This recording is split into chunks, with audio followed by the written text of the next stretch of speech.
Welcome to Random Thoughts. Rayshawn Blyden here. Leave a like, share, and subscribe if you want. Argentinian President Javier decries the Trump assassination attempt and calls out the leftist media. Argentina President Javier has been especially animated over the attempted assassination of former U.S. President and presumptive Republican Party nominee Donald Trump.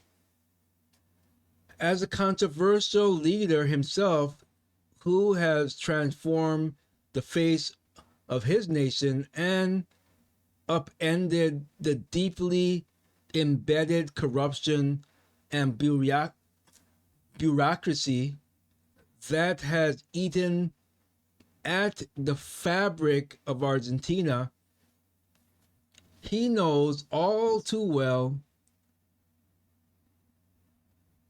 the threat of violence and assassination as his third world country has experienced more than its share.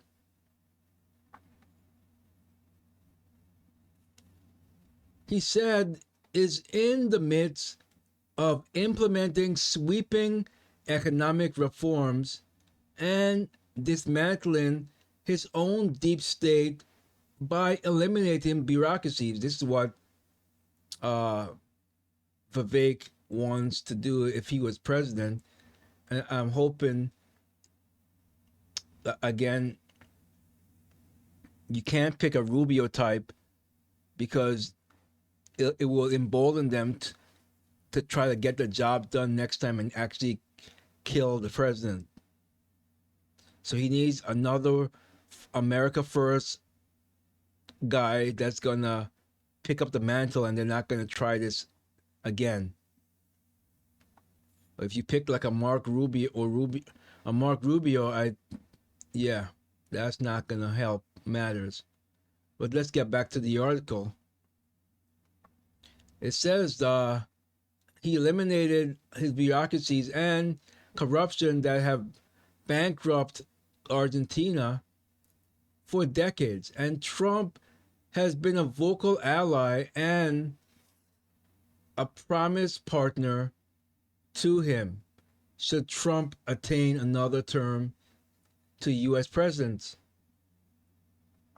Like many of the world leaders, upon the tragic events on Saturday night, he took to X to express his solidarity with Trump and his vision to save America and correct its downward spiral.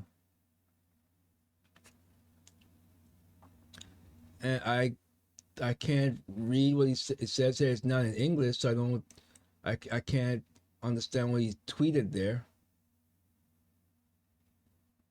But it looks like it may have been translated under here. I'm thinking it says, all my support. Yep, it's in the English translated down here. All my support and solidarity to President and candidate Donald Trump, victim of a cowardly assassination attempt that put his life and that of hundreds of people at risk.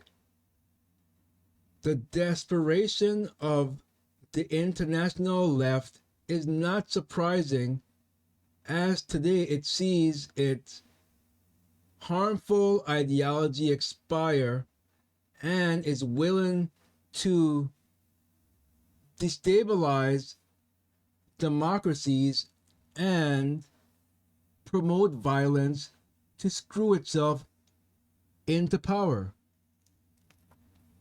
In fear of losing at the polls, they resort to terrorism to impose their retrograde and authoritarian agenda.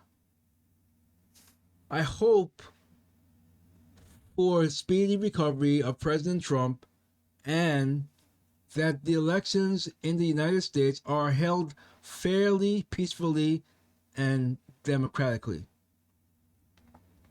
And I couldn't agree with him more there. I couldn't agree with him more. He's absolutely right. So, and their Google translation, it says here, I think I read this already.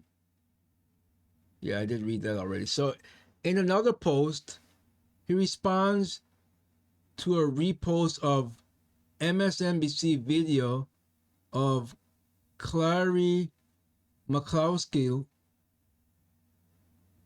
comparing Trump to Mussolini and Hitler and painting him as more dangerous than those dictators. He rips the media a new one.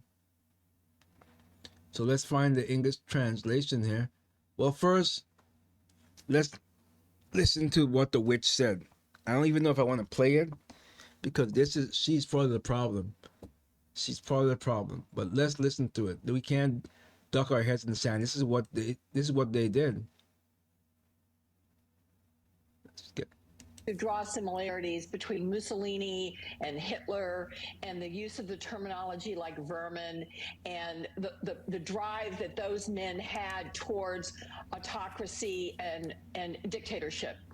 The difference, though, I think makes Donald Trump even more dangerous, and that is he has no philosophy he believes in. He is not trying to expand the boundaries of the United States of America. He's not trying to overcome a neighboring country like Putin is in Ukraine. He is not going for some grandiose scheme of international dominance. Okay, that's enough, itch. I'm not listening to you anymore. So let's get back to. So what he said to her, this is English translation here that I'm going to read. Politically correct leftists are all cut from the same cloth. No matter where you look in the world, when an aberrant adjective appears in society, they will be there to label their opponents with said adjectives. We have several of these sinister beings in the country who also have their accomplice journalists. Easy look for the politicians who do this and the journalists who play into their hands. They will find the true enemy of freedom. The culture battle never stops. Long live damn freedom. Some of the country's journalists and independent international press have taken notice, stands, and have amplified his remarks in the wake of the corporate media's attempts to wish-wash the attempted assassination of Trump and spin it for their own ends. In a statement, it stands as a glaring indictment and an alternative voice. It also shows the power of the social media. So, yeah, like this idiot here, when she held up a bloody head Trump, they didn't throw her in jail. People like her is part of the issue. It really is. So, what is this? The disgusting, insane press reaction to Trump almost being assassinated will make your skin crawl. Well, they hate him, so I'm not going to be shocked by this.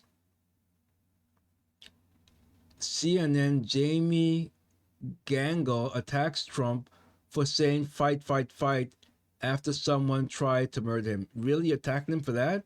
Are you kidding me?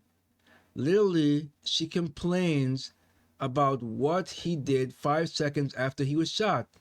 That's not the message that we to be want to be in send in right now. We want to damp it down. You're such a I wouldn't say POS. We want to damp it down, proclaims the same press that has spent years comparing Trump to Hitler. Yeah, they want to damp it down, really. Notable is that no one on CNN ever expressed that opinion when Joe Biden made this post. Donald Trump is a genuine threat to this nation. He's a threat to our freedom. He's a threat to our democracy. He's literally a threat to everyone in America, what they stand for. They didn't tell him to damp it down. How dishonest and disgusting are these POSs? I'm trying so hard. I'm trying really hard, but I just can't. I just can't. Let's see. CBS, Margaret Brenham. What did she say? Let's see. And then the biggest threat that officials are telling me tonight is in the form of retaliatory violence. You're taking me to exactly what I've been underscoring and is frankly very concerning in the rhetoric we are seeing at this hour already. We are seeing some Republican lawmakers come out with statements directly drawing a line between the shooter, whose name we do not know. We do not know if he's a lone actor or was somebody else, but drawing some connection to the government. We have nothing to base that on at this hour. At this hour, leading officials within the U.S. government still don't know what transpired, and it is frankly unpatriotic at this moment to be stoking the flames when we know that we are sitting on a cauldron of tensions. We know that tensions were already high before this incident, and the counterterrorism officials and Homeland Security officials that I've spoken to in the last few hours are deeply concerned that this event will be used as a rallying. Okay, let's shut up, POS. I can't listen to you anymore. I am not in any mood, people. I'm not in any mood. I'm getting close to losing my salvation here. I can't. I'm not in the mood for it. I just Civil War was narrowly evaded. I'm gonna keep saying that until the cows come home. And if they succeed and try this again, Mark, I'm not gonna go. I'm not gonna even finish that statement. I'm not going to finish that statement at all. Leave a like and share if you will. I'll see you in the next one. Random thoughts, politics,